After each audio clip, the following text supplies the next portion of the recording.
It had been another exhausting day. Once again, my team and I had worked late into the night.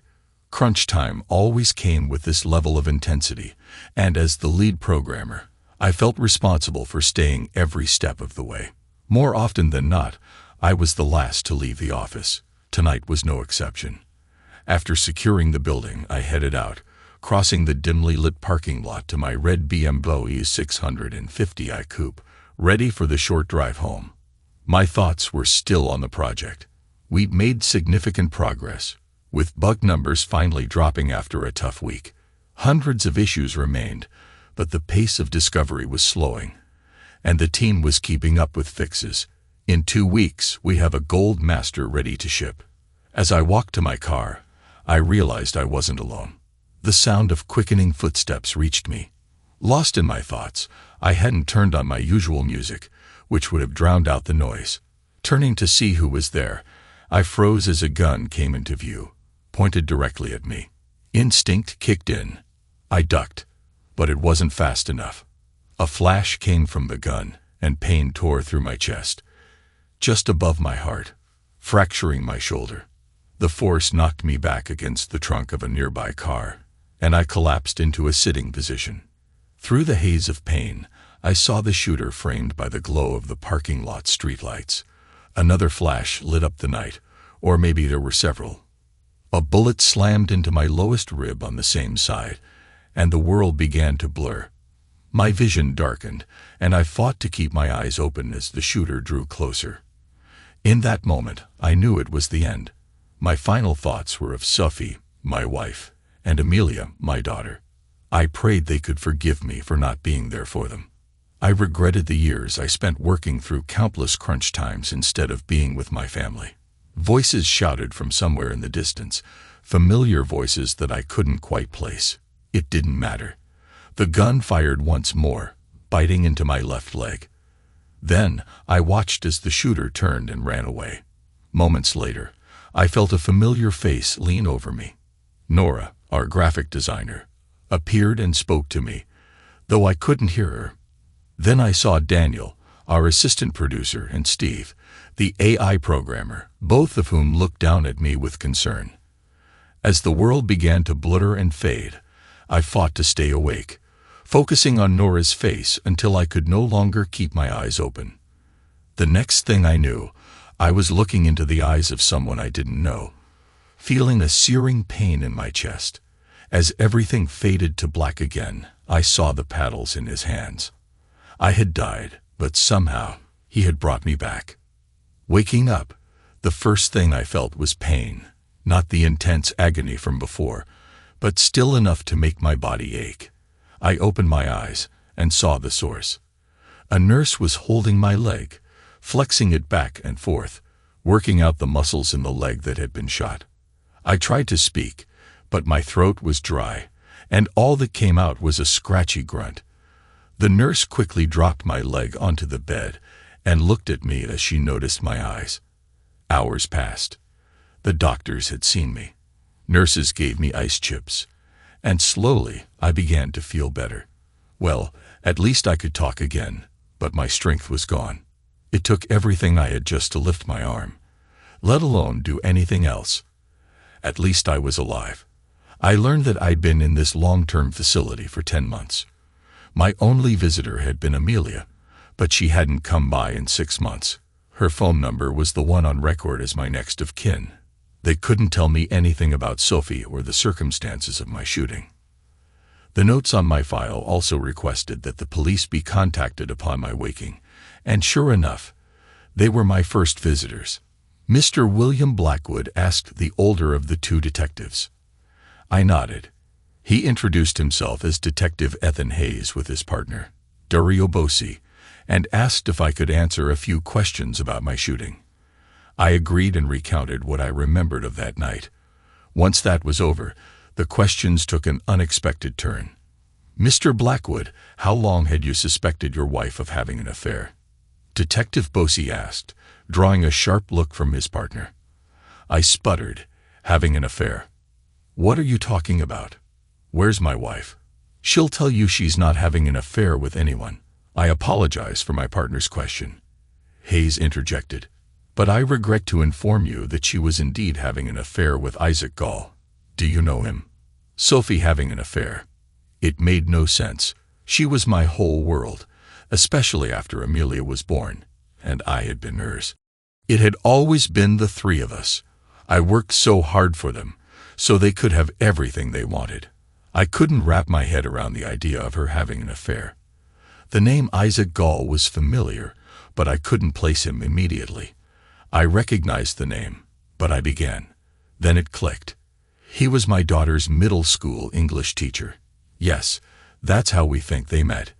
Hayes confirmed. Did you know he lost that job? I shook my head. No, he started an affair with an 18-year-old at the high school. Hayes continued. It broke school district rules, but not the law. He lost his job and struggled to find another teaching position.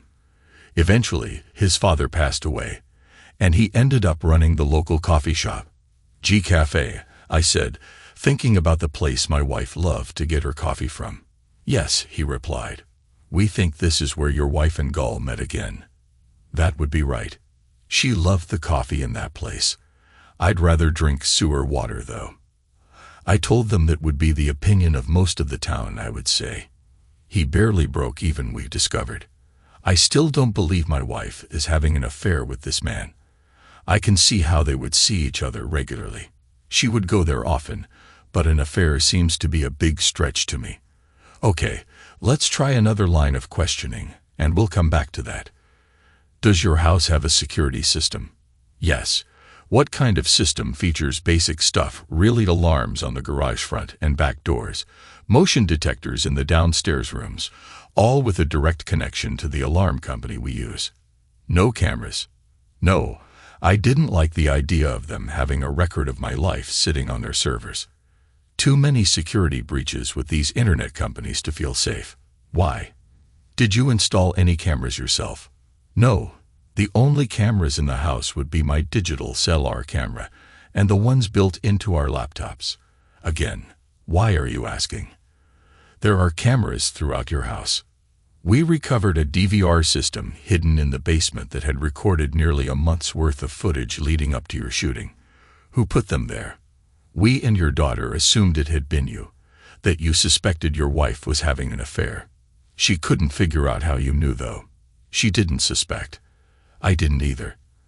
Until you told me, I thought my wife loved me as much as I love her. Wasn't me. So, who was it? And what did you find? Proof of the affair. Proof that your wife and her lover planned the attack on you. Phone records showed that you called your wife about half an hour before you left your office. Immediately after that call, she called Mr. Gall. From the video we have, it was to inform him you'd be finishing up at work soon, and to get down there. Hell, she wanted me dead. Why? You have videos of her with him. Images of my wife with another man. With that weasel of a teacher ran through my head. I felt nauseous. I also felt anger. She was willing to kill me for him. For our things. She wanted me dead. So she could keep the house and the car. She saw more worth in them than my life. My love for her died with that realization. She had convinced herself that you were having an affair as well. And she wanted to take everything from the marriage, including the $1 million life insurance policy she had on you. Life insurance policy. He couldn't mean my work one. I'm not sure I even mentioned that to her, but I don't remember signing any paperwork for one recently. What life insurance policy? The one you took out nearly 2 years ago. He told me. 2 years. Just how long had her affair been going on? My stomach lurched again. It didn't matter. She did it. She's dead to me. Or she should be dead to me. I don't remember doing that. I have one through work. I think that's worth 2 years' salary. On my base salary, no bonuses. That's $220,000. We found that out as well. He replied. Okay, so where is the wife and her lover? And do you know how long had they been together? For the first question, the earliest we can track by is 7 months before you got shot. So 7 or 8 months, probably not longer, 8 months. But the life insurance policy was 2 years old. Did that mean there were others? Or did that mean the life insurance that she was looking out for her and Amelia should something happen to me? I wonder if she would clear that up for me and tell me how long, how many affairs she'd had, but that first needed to know where she was. Your wife was very nervous when we interviewed her. Enough that she became the prime suspect. When we got her phone records, and we discovered she'd been talking a lot to Mr. Gull, including the night of the shooting, we interviewed her again. This time down at the station. We also brought in Mr. Gull. Their stories matched a little too well, but we had no evidence yet to link them conclusively to the attack on you. Okay, so you let them go. We did and planned to have them followed. However, they took off straight from the station. Mr. Gull managed to escape to Mexico. Shot himself rather than allow himself to be arrested and deported. He left a confession. Was my wife with him? She hasn't been seen since she left the station that day. We don't know where she is. You're still looking for her? Yes, but there hasn't been a sighting of her in all this time. No accessing her funds, nothing from her phone. No relatives are admitting to her having contacted her. She just vanished. My daughter. Do you know where my daughter is? She's not come to see me for a while, I'm told. She hasn't heard from her either. As for where she is, she moved out west for university. I'll check with the nurse on the desk to make sure they have that contact information. My guess is they do, but it will take her time to arrange a flight home. Did out west mean she went to the University of Washington? I wondered. She talked about going there. It had been where her grandfather, my dad, had gone, and where I had intended going until, while I put together a game and sold it. That led to a job offer. Just for a year. I told myself and my parents, we finished that game, and it sold really well. My royalties off that game would have paid for my studies 2 times when all was said and done. I rolled into another game. This one based on an idea I had pitched. My parents tried to get me to go to university before it was too late, but I couldn't leave my baby behind. I wanted to see my game across the finish line. 2 years later, we finished the game. I met Sophie and Amelia was on the way. Marriage followed and university didn't seem so important anymore. Well, for me at least. Sophie went back and finished her computer science degree. We'd met when I had been volunteered to give a speech on game development at her university. I wish now that I'd listened to my parents and gone back to university. No, that wasn't true because then I wouldn't have Amelia. All the pain in the world was worth it to have her in my life. Did her boyfriend go with her? Do you know? Please tell me he didn't. Boyfriend. Does this mean he didn't go with her? Yes, her boyfriend, Ryan Carter. I don't know. His name hasn't come up in the investigation. Surely they would have talked to him. Amelia seemed to spend every moment she could with him. I kept quiet about my dislike for him. Sophie had thought him to be harmless and a phase and not to worry. But maybe if they didn't talk to him, then maybe it had been a phase and she had gotten over him before all this happened. I just not noticed her wrapped up in the overtime and the rush to get the game done. I guess I have to wait and ask her then. Seems that would be best. So I guess you guys have 2 mysteries to solve now. Maybe 3. How so? 1. Find out what happened to my wife. 2. Who put the cameras in my house. 3. What happened with Ryan Carter? He laughed lightly. That last one is for you, I think. But yes, we need answers now to the first 2. We'll be in touch, Mr. Blackwood. New beginnings. The next morning, they transferred me from the long-term care facility for coma patients back to the hospital to begin my rehab. The nurses seemed happy about that. Seemed all their patients usually left in a wooden box. Waiting at the nurse's station on the ward, they took me was my daughter. Tears rolling down her face as she saw me coming in. Her face told of joy at seeing me and disbelief at seeing me actually awake and alert again. Finally, the joy won out, and she rushed over to me. She kissed my cheek, held my hand, and told me how happy seeing me awake made her feel. A nurse had her return to the station while they got me situated in my room. Seeing her alone drove home that the detectives hadn't lied to me, that my wife had had an affair, and that she and her lover had planned to kill me. Up until seeing her, I drifted back into believing they'd got it wrong somehow, that finding her would clear it all up. We'd be together, a loving couple again with an amazing daughter as proof of that love. "How have you been?" I asked as soon as she entered the room. "Okay, I guess. I didn't take the shortcut to hear that you did. I lived through the year. You just took a nap. The worst part, that being Sleeping Beauty for a year didn't help you in the looks department." I laughed, my first one since I had woken up. "How are you really? How have you coped with everything?" "Good, Dad." "Really? It's you that should be answering the how are you question, not me. As for how have I coped with everything? Well, Nora from your office helped the most. She moved in with me at the house and basically got me through Thanksgiving and Christmas last year, then was there for graduation and helped get me to university. She fought social services to become my legal guardian, and her paying rent to live in the house is what keeps the bills paid. She really came through for us in a big way. I always liked Nora. I'm glad you had someone there for you." "What happened to Ryan?" Amelia's face soured at the mention of him. "He didn't like me spending time at the hospital instead of with him.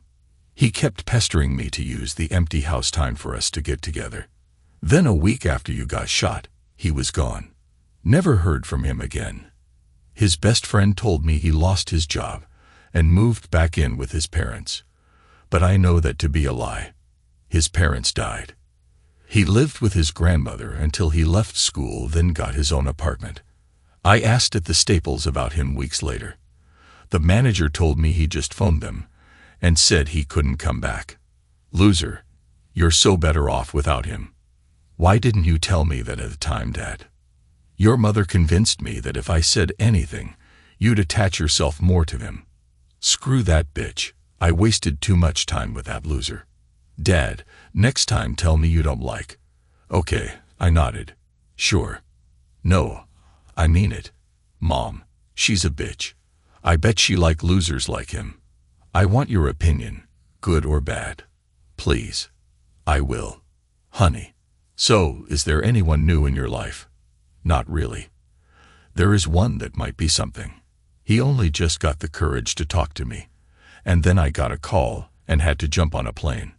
So when I go back, we'll see where it leads or if anything happens at all." "What are you studying?" "Computers. Unlike the building, engineering side of it though. Not what you do. I built a digital scale, just a pressure sensor and 3 LEDs to show the number. But it worked. First time too." I smiled at that, then soured. Her mother had excelled at school too. Hearing Amelia brought back memories of Sophie coming home to talk up her successes at school. "What's wrong, Dad?" Amelia asked, concern painted over her face. "Just old memories, honey. Of that bitch of a mother of mine." She spat. I nodded. Yes, she did well at school too. "I think you get your smarts from her. I get nothing from her, Dad. You're the smartest person I know. If I got my smarts from anyone, it's you. The only thing that bitch is good for is rotting in hell." "What happened after I was shot? Or is this all from finding out she tried to kill me?" "Well, her trying to kill you is enough. But between when you got shot and when she disappeared, she changed. She changed a lot. The first week or so, she was the doting wife and mother, spending every waking moment at the hospital. Except for school, I was there with her. So I know. We ate at the hospital. I did homework at the hospital.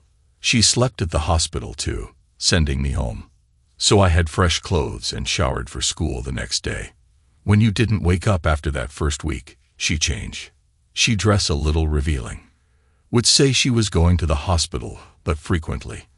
I'd show up there after school, and she wouldn't be there. The police started to interview everyone close to you. Nora told me they started with everyone at work.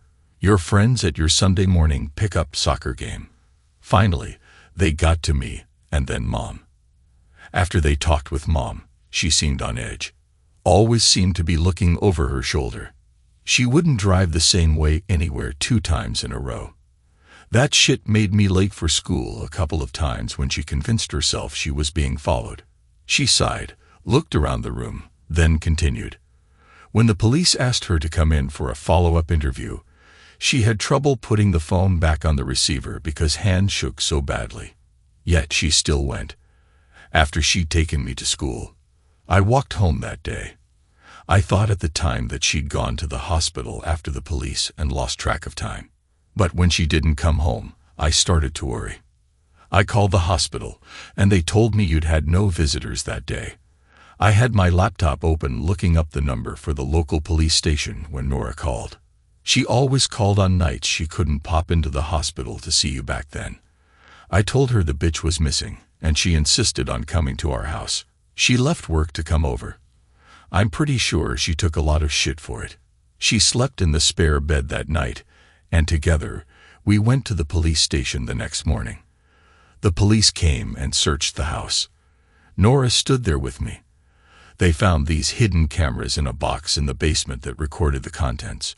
She told me, then paused, taking time to figure out how best to ask the question. I knew what she wanted to know, so I saved her from asking. I didn't install the cameras. I've no idea who did that. I wish I did. I wish they had warned me of what she had planned, or warned me before that of her affair. Did you know him? He was my teacher back in middle school, but I hadn't seen him since I moved up to the high school. So the police found the videos and knew about your mom. What happened next? I asked. Well, they took away the storage device, but didn't tell us what was on it. The detective on the case told us to call him immediately if she contacted me, then left. A uniformed policewoman, and for me that they would contact social services and let them know I was alone. Nora stepped in then and said she wasn't alone. Nora moved in that day. Your company managed to get a lawyer for her, and they dealt with social services. For days left before I turned 18, social services didn't care. They just gave Nora the paperwork to be my guardian for the next few days and kicks us out of the office. Didn't offer any counseling or anything. Someone was there to look after me, and they washed their hands of me. It was pathetic, Dad. I could feel her hurt there. The anger. I'm sure some of it was being cast off by the people that should have been her safety net. By the one who, when all else fails, come to the rescue and look after you. But her real anger was the sense of being abandoned by her loving parents. She just deflected that anger. After all, I'd been shot and had no control over what had happened, and she knew that. But still, I wasn't there when she needed me.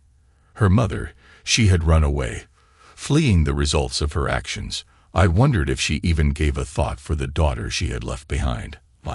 I'm sorry, honey. I wish I should. I would have been there for you if I could. I told her, tears rolling down my tears at the thoughts of what my daughter had to go through. My own guilt at not being there for her mixed with relief that Nora had been. Oh, Daddy, she said, her own tears flowing now. Daddy, I know you'd have been there if you could. Knowing you fought to live, fought to come back to us. It helped. You didn't give up, Dad. And so I couldn't give up. Nora helped, though. She moved in. She paid rent too to ensure there was money for the bills. She saw me through the last of school, helped me pick the college, and even came out with me for orientation. I'm so glad you had someone to help. Honey, where is Nora now? I wondered. Nora had been my work wife, sort of. I guess I kind of had a few of them. I ran the programmers, assigned their tasks, and monitoring their progress. She designed the game's user interface and assigned the graphic artists. We discussed what we could and couldn't do. We'd matchmake programmers and graphic artists for the tasks. Knowing for the best results, you had to have people that worked well together working together. After all, the late nights of crunch time created enough stress that you didn't want to add personality conflicts if you can help it. But you also wanted to ensure the best possible product. Nora and I worked to ensure that together. She had been my sounding board at work as I had been hers. It had all be above board and professional. She's at work. She texted me that you've been moved from the long-term facility.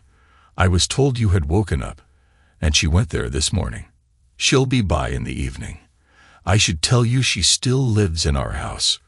Okay, she would check up on you once a week for me. I wouldn't have gone to Yuba if she hadn't agreed to that. Honey, you need to do what's right for you. If that school was the one for you, then you should go.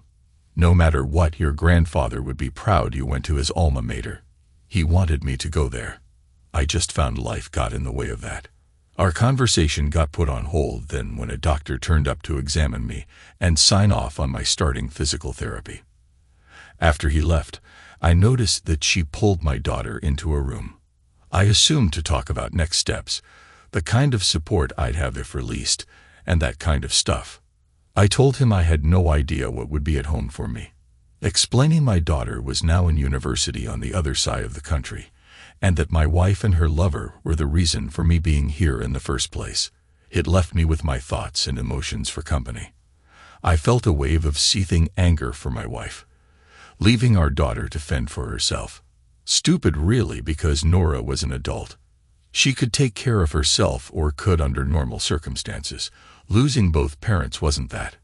I still had trouble believing she'd had an affair, let alone try to kill me for him. I felt like demanding proof, demanding to see the videos they claimed to have to prove that to me, to allow me to let go of the idea that the police and my daughter were wrong. Even though logically, the fact she had run and wasn't here showed her guilt. If she cheated, why did she do it? Not being there enough for her. She'd always said she understood, and the long breaks after the project shipped were good times.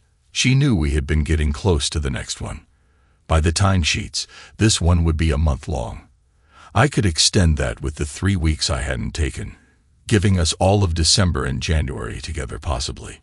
Maybe that was the reason why she tried to kill me now. When I'd be off work, she wouldn't be able to sneak out in him. Did she fall in love with him? I wasn't there as much as some would be. So maybe me not being there as much left her vulnerable to his attention.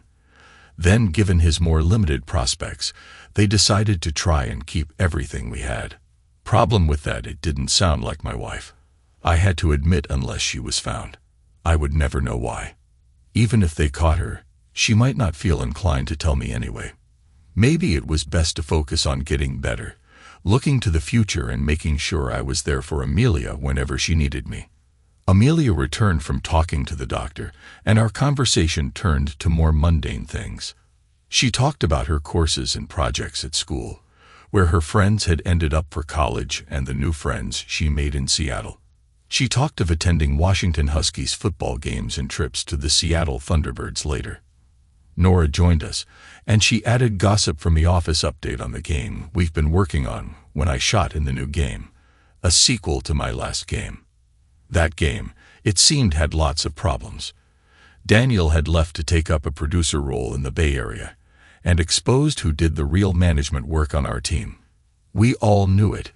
Now management had proof of what I told them, though Mike, the producer, blamed Daniel's replacement at assistant producer position in the time he had to put in to train him, a guy he picked and who had never worked in games before coming from a medical software company.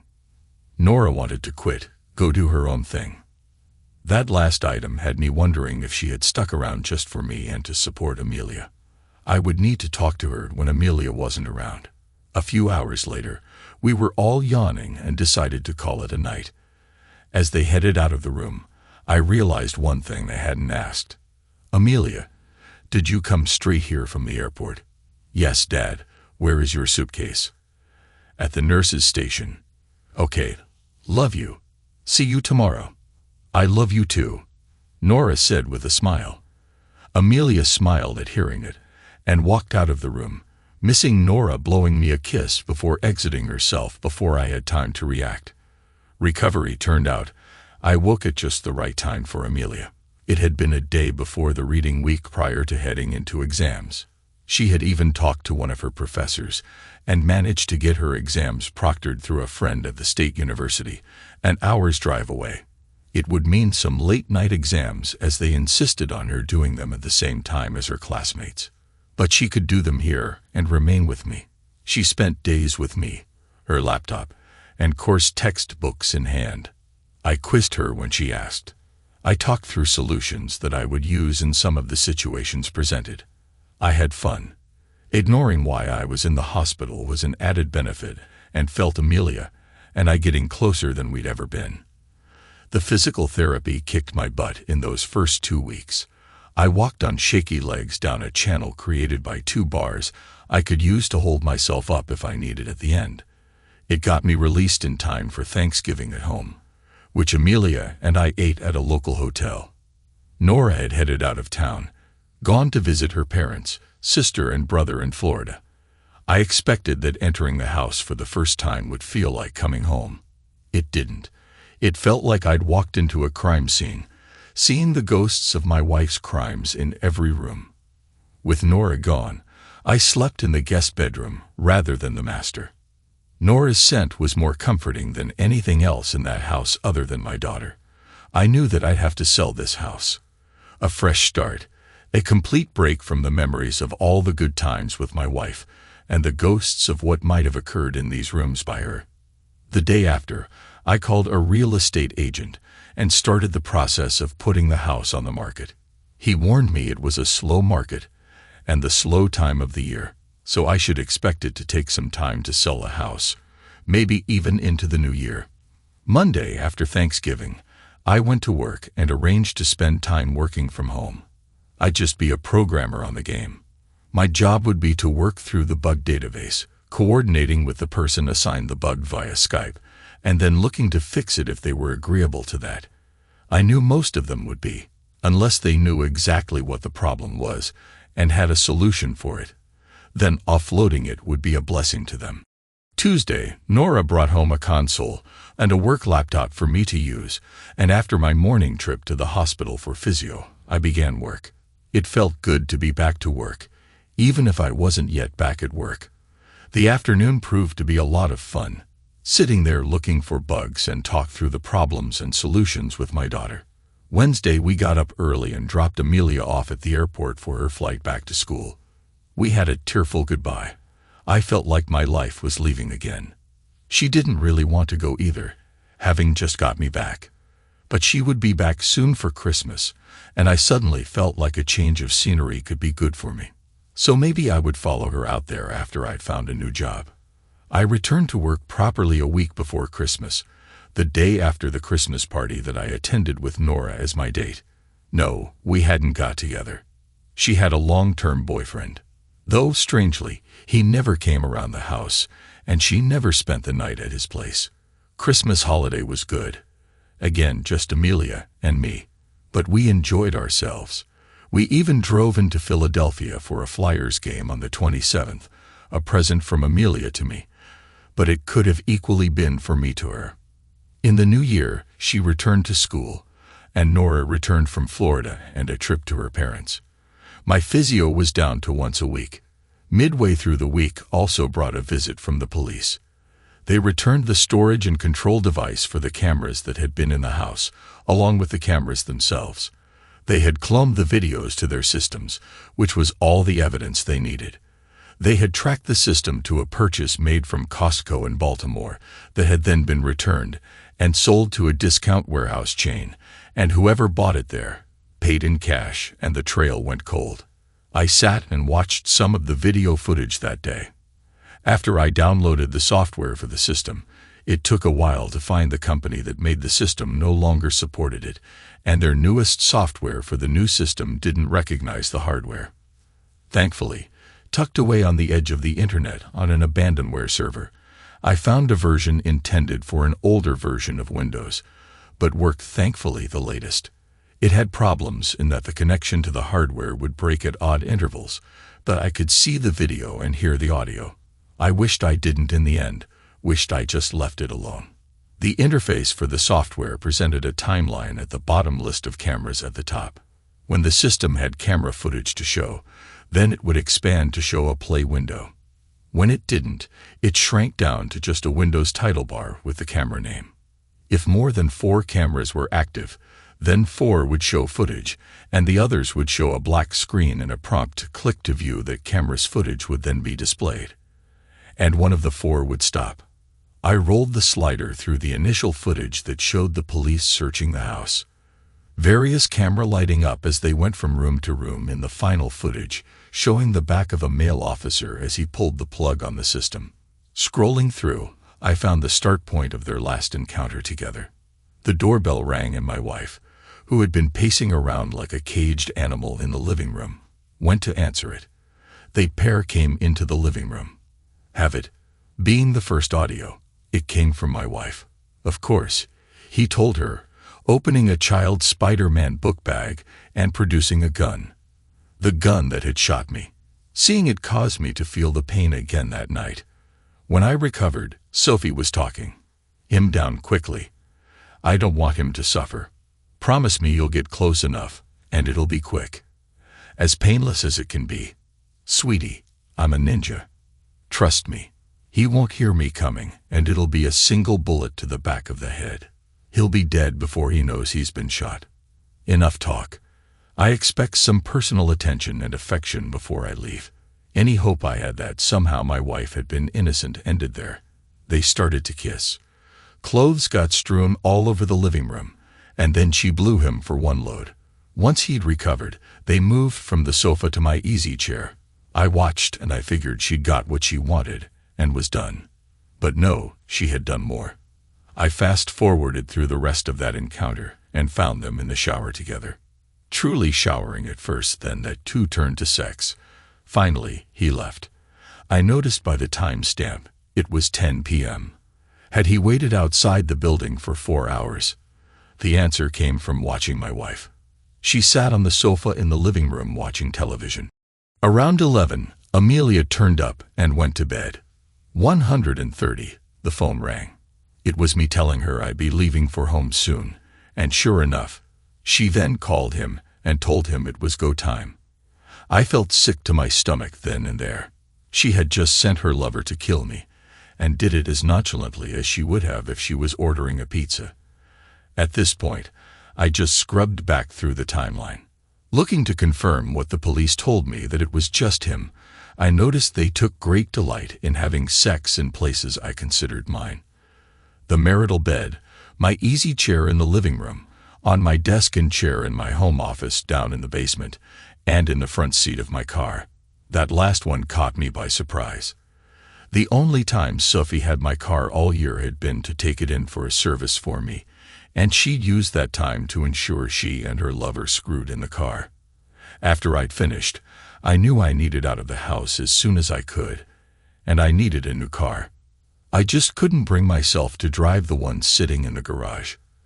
From that day, if I wasn't working or doing my rehab, I was boxing.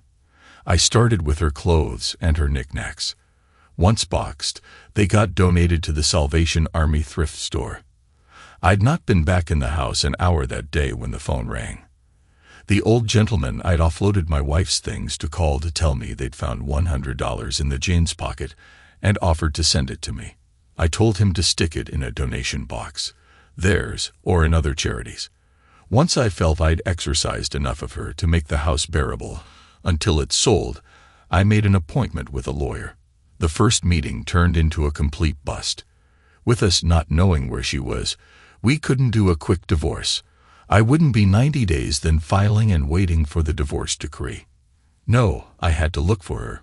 I had to file for Freedom of Information Act records to see if any agencies could locate her.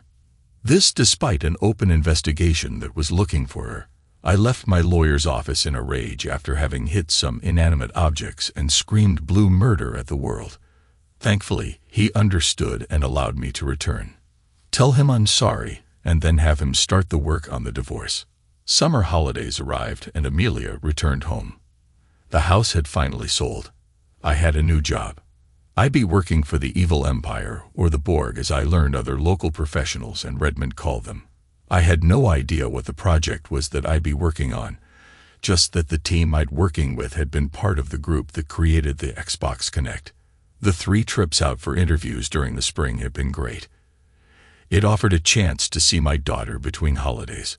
It also brought me to Professor Susan Chicago, the daughter of a Namibian refugee. She had just taken a post at UW and had been in town to look for somewhere to live.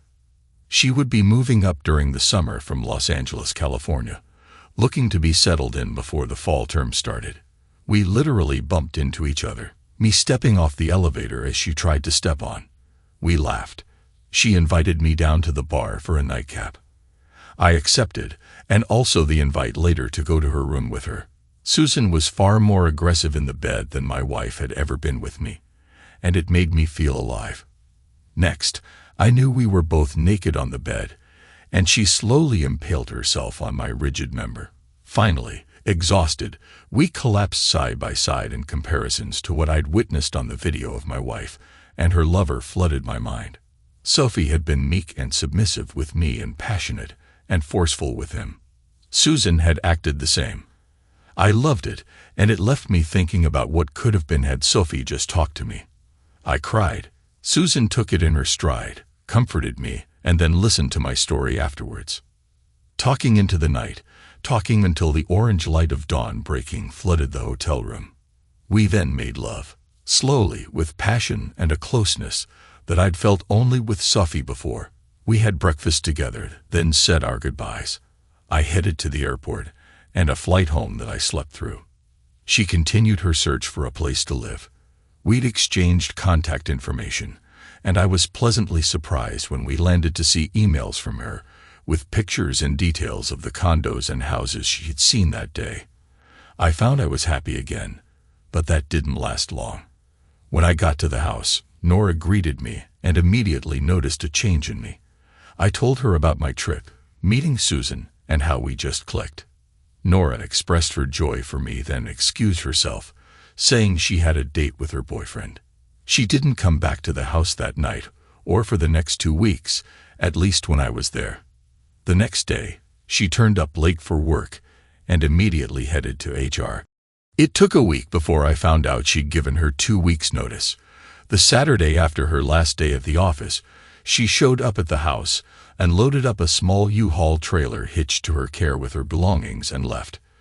2 weeks after that, the movers arrived and packed all my belongings. They would arrive in Seattle in a week's time. I spent my last night in the state at a hotel near the Pittsburgh airport. The board provided an apartment for the first month in town. While my stuff was transported and I finalized where I wanted to live, I ended up in a 3-bedroom apartment near Marymoor Park in Redmond. Susan had a small house on the other side of the park. We started to date, seeing each other a couple of nights each week.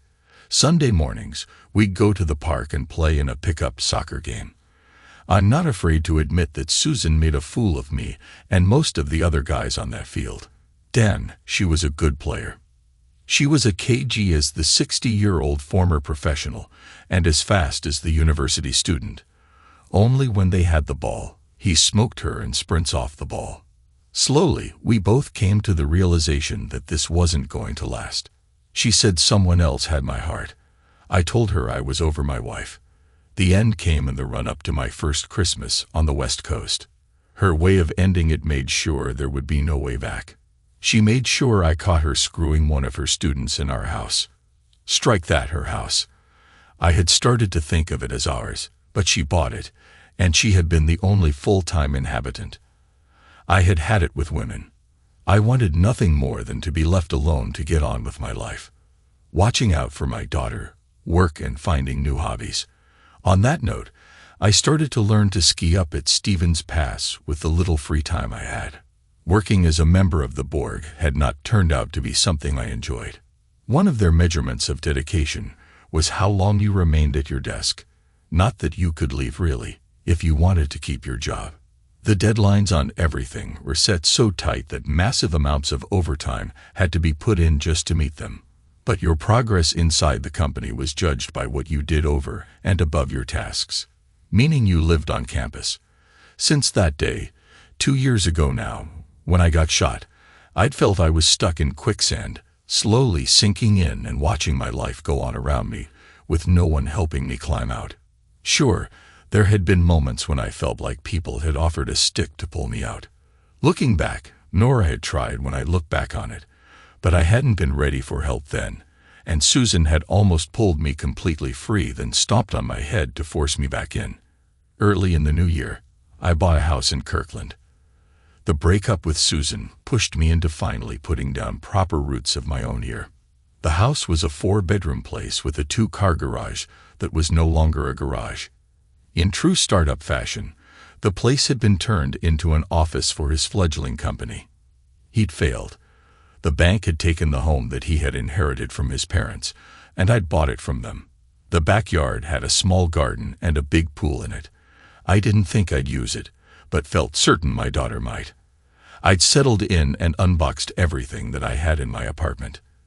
It looked empty, but next week that would change. I had hired some movers to recover everything I'd put into storage and bring to the house. That would fill out the house nicely, but I wondered what seeing the stuff from the old house would do to me. I worked Sunday, having taken Saturday off to move into the house. When I got home, blue Ford Focus rented from Enterprise stood in my driveway, parking on the street. I got out of my car staring at the one parked in my driveway. The driver's side door opened, and a pair of perfect legs encased in black stockings swung out. I knew the legs. I'd never been so enraptured by them before, though. Resolution. I continued to stare at the legs and the bottom of the owner's little black dress. I couldn't bring myself to look up into the owner's eyes, worried about her reaction to my staring and my second-hand show of appreciation. A cough, however. A distinctly male cough brought my eyes up. On the other side of the car, with a smirk on his face, stood Daniel. My eyes then switched focus from him back to Nora. She had a huge smile painted on her face. My mind raced. Had these two got together? Were they a pair now? And how come that idea made me feel so sad? I should be happy that my friends had found each other. William, God, I've missed you, Daniel said as he grabbed me for a hug. It's so good to see you up and moving around too. It's good to see you too, Daniel, I said, still unable to tear my eyes from Nora. She's missed you too, Daniel whispered to me. That got me to look at him.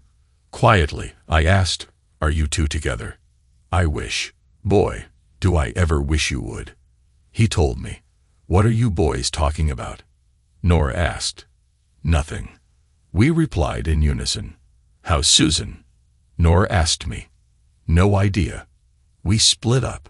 Nora smiled at that. Good. She wasn't right for you anyway. Well, like the other bitch, she cheated on me.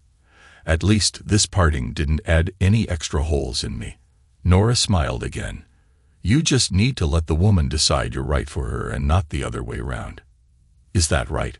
Would you know a woman that wants me? I asked. Her answer came in the form of her pressing herself to me and her kissing the living hell out of me. That minute, lifetime was only broken when I heard my daughter's voice calling out. It's about time, she screamed. Nora and I broke from our kiss, both of us panting to see Amelia with a huge smile on her face. A smile shared with Daniel, who stood beside her. Either he learned to teleport or our kiss lasted a little longer than a moment. What's with the dress? I asked Nora, ignoring the other two. My suitcase is in Chicago and some kid puked on my clothes on the plane. Given I'd come from an award show to the airport, I had this in my carry-on. The pukey clothes are in a tied-off plastic bag in the car. Not sure if I should open it and clean them or give them a decent burial. Bring him in. I'll clean them for you. William, I need to tell you something. It's important, and it has to be before Daniel, and I tell you our other news. Okay, what is it? I love you, she said, her eyes searching mine. I've been in love with you since our first project together, but you were married. I wanted to say something when you woke up. Amelia told me I should, but I couldn't. Now I feel like I have to grab you up before I lose you for good. I love you. I told her, saying it just told me I did. It felt right. It felt like seeing my daughter for the first time, and a wise woman had recently told me that I should let the woman choose she had. Inside, I found out that Daniel and Nora had met in Chicago at the awards ceremony of a gaming conference there. Daniel had lined up financing, and he had been looking to build a team of people he could trust. Nora had gone to network. She needed a new job. They agreed they could work together. And thanks to Amelia, she knew I hated my job, and would jump at a chance like this. So they jumped on the plane as soon as they could and came to see me. So try this games performed when I showed them my garage.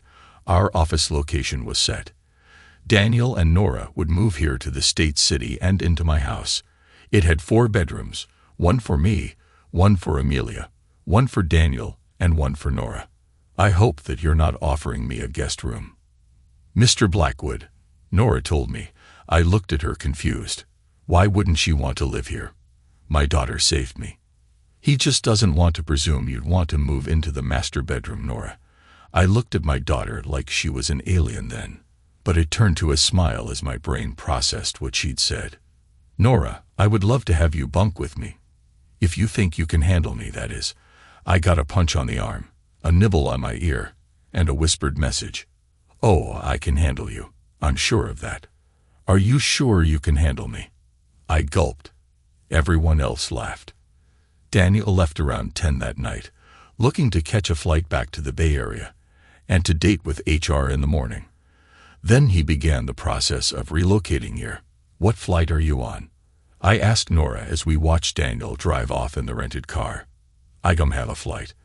I bought a one-way ticket. She told me, smiling loudly, adding after a pause, I'll have my parents send my belongings here. We returned to the living room to find it empty and everything shut off. It's getting late. Bedtime. I asked Nora, as long as you don't expect to actually sleep. Nora told me, once we reached the bedroom, she veered off into the bathroom, and soon I heard the water of the shower running. I settled down to rereading it actually, the book I had on the bedside table. At this point in Heinlein's Time Enough for Love, the tale of Lazarus Long and brother and sister slaves was playing out. The water stopped some time later, and I was finding the book impossible to read. Minutes later, the door to the bathroom opened, and Nora stood there wrapped in a towel that covered her body. Good Lord, this woman was beautiful. From the pale blue, almost gray-painted toenails to the long flowing strawberry blonde hair on her head. I gulped, then licked my lips, struggling to find my voice given this visual assault on my brain. Strangely, one thing my brain noticed was that the towel matched her toe and fingernails. She was color-coordinated. I literally pinched my skin at that thought, then reached up to make sure my mouth was closed, and I wasn't drooling.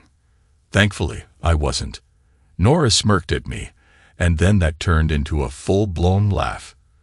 Go take a shower. Maybe it'll bring you back to your senses. I nodded dumbly and slipped off the bed, stumbling when my heel caught the edge of my book. How on earth had that ended up there?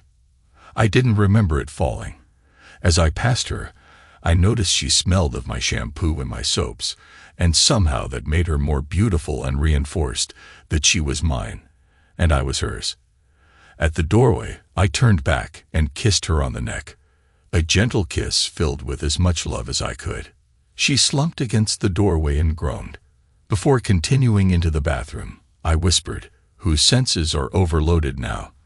I dropped my clothes on top of hers in the hamper, noting that my first come of the night had occurred. In my defense, God, she was beautiful in mind, body, and soul. I washed myself, finding the scents from the products, generating thoughts of Nora laid out on my bed.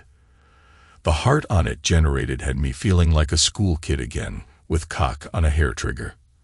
I switched the water to cold and gasped as the chill washed over me. Nora greeted me with a warm kiss as I entered the bedroom. She pulled away, taking my hand and guiding me towards the bed. Once there, she wrapped her arms around me, resting her hand on my chest. We both stood in the quiet comfort of the moment, fully embracing the intimacy. For the first time since everything had started, I felt truly at home. It felt more right than it ever had before, more real than I had ever felt with Sophie. I knew in that moment that Nora had completely let her guard down with me. We fell onto the bed, kissing and exploring each other's bodies, and it felt incredible. I focused only on her. Her taste, smell, feel, the noises she made. I did so in the certainty that she did the same for me. As our closeness grew, she let out a cry of surprise and joy, her emotions pouring out. I stayed focused, ensuring I matched her energy, providing what she needed to feel safe and valued. At one point, she grabbed my hand, pulling me closer, and we shared a moment of deep understanding. She spoke breathlessly. "I've never felt like this before. It's overwhelming in the best way." I chuckled and reassured her. "You've shown me something new too. This connection. It's incredible. This keeps the tone respectful and removes explicit elements while maintaining the idea of a strong emotional connection." "Come here," she said, laughing along with me. I moved closer, sharing a gentle kiss, feeling the warmth of her presence. Nora reached down and held my hand, smiling as she gazed into my eyes. "I think it's time we talk about this," she said. She leaned forward, guiding me to lie down comfortably, her smile radiating warmth and love. Her face glowed with joy, her hair slightly tousled, giving her a natural and captivating beauty. In that moment, I realized how much she completed me. Her presence was everything I needed. Her strawberry blonde hair framed her deep blue eyes perfectly, and her fair complexion was highlighted in the soft light. She was stunning, a vision of grace and elegance. She looked at me with a tender expression, her movements deliberate yet gentle, as if savoring every second of this shared moment. With an unspoken connection, we moved together in perfect harmony. Her touch filled with affection and care. The room seemed to fade away, leaving only the two of us in that perfect moment, connected in ways that words could never fully capture. Finally, at the peak of what could only be described as an unparalleled moment of shared intensity, I felt a powerful wave of accomplishment wash over me. Her triumphant cry of exhilaration matched my own. Both of us united in a shared harmony of achievement and unbridled joy. Nora then collapsed on me, banging her forehead into my nose, and the room filled with silence and calm. Just us panting, recovering, her body pressed against mine, our hearts beating in sync with one another, our sweat sealing us together. Slowly, we came down from our highs and drifted into deep, slow breathing as we slipped into a peaceful, contented sleep. I woke the next morning in the exact same position, which offered a real problem, because I needed to empty the tank, as it were. Lifting my head, I found myself looking into the deepest of blue eyes twinkling with joy and love. Nora smiled up at me round two. "I'd love to, my love," I told her, "but I need to bleed the trouser snake first." She laughed and lifted herself off me. When I returned, we made love again, slow and passionate, then shared a shower before we re-entered society. Well, the breakfast table and my daughter. "He didn't kill you then?" "I almost called 911 at one point," she said with a smirk. With a stage whisper, she then asked Nora, "Was it all you hoped?" She kissed my daughter on the cheek, then whispered in her ear. From the huge smile that broke on Amelia's face, I can only assume I got a glowing report. Nora spent that day cleaning out the garage, preparing for Daniel, her and I to start working there. I went into the office and handed in my resignation. After I did that, a member of the HR department escorted me to my desk, where I picked up my personal belongings, a single photo of my daughter, and then she saw me to my car, opened the parking garage doors for me, before she headed back to her office and I headed home to help Nora. Answers. Later in the week, the stuff from storage arrived. We put the furniture in the appropriate rooms and stored the boxes in the spare bedroom that had been intended for Nora. Well, except for the ones marked as Amelia's. These went to her room. A couple of weekends later, Amelia came to me with one of her old laptops. "Dad, I can't seem to get into this computer. Can you help?" "Why on earth would you want to do that?"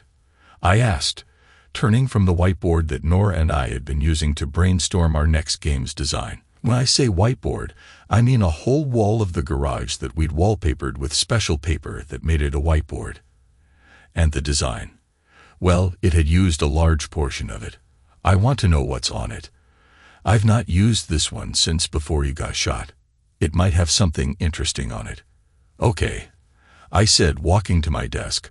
I then hunted through my drawers until I found what I was looking for. A green thumb drive.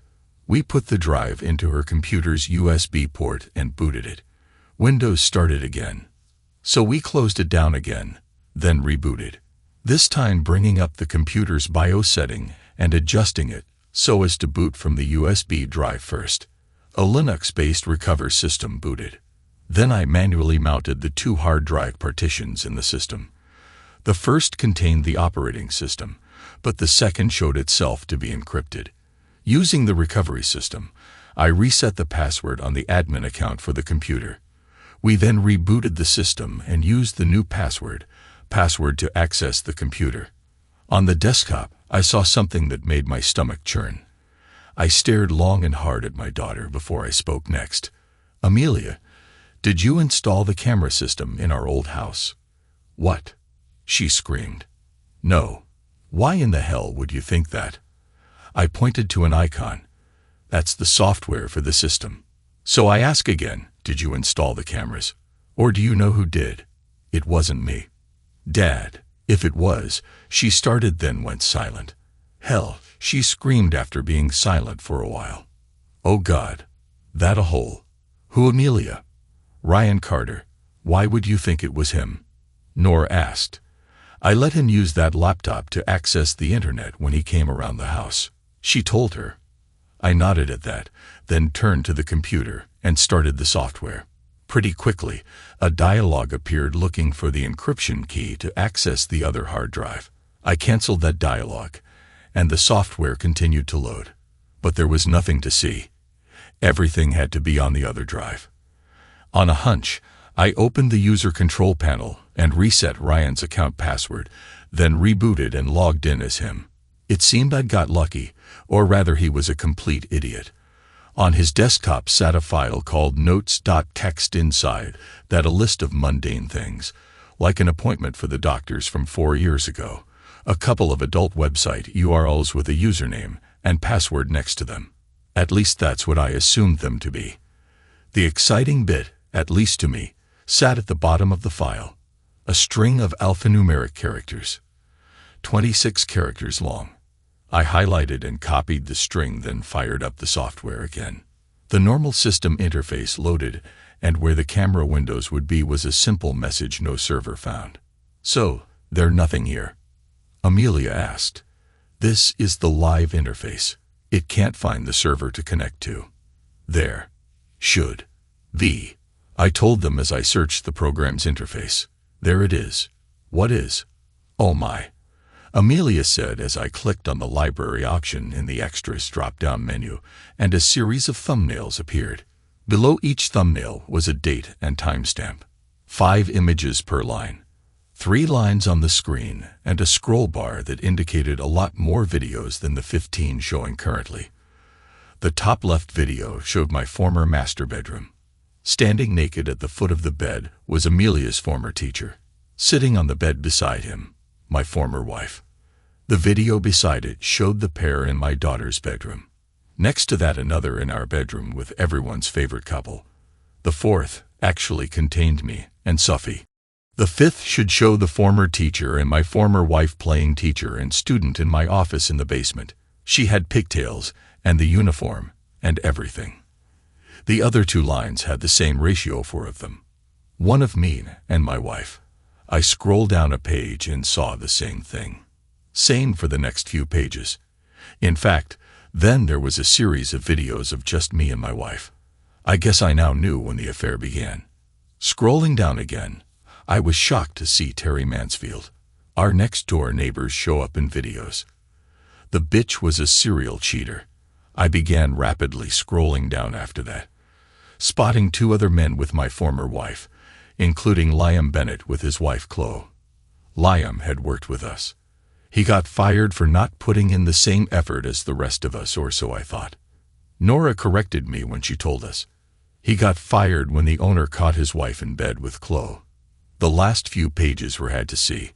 Ryan's first collected videos were all of him and my daughter. But that slowly petered out, and his focus switched exclusively to my wife.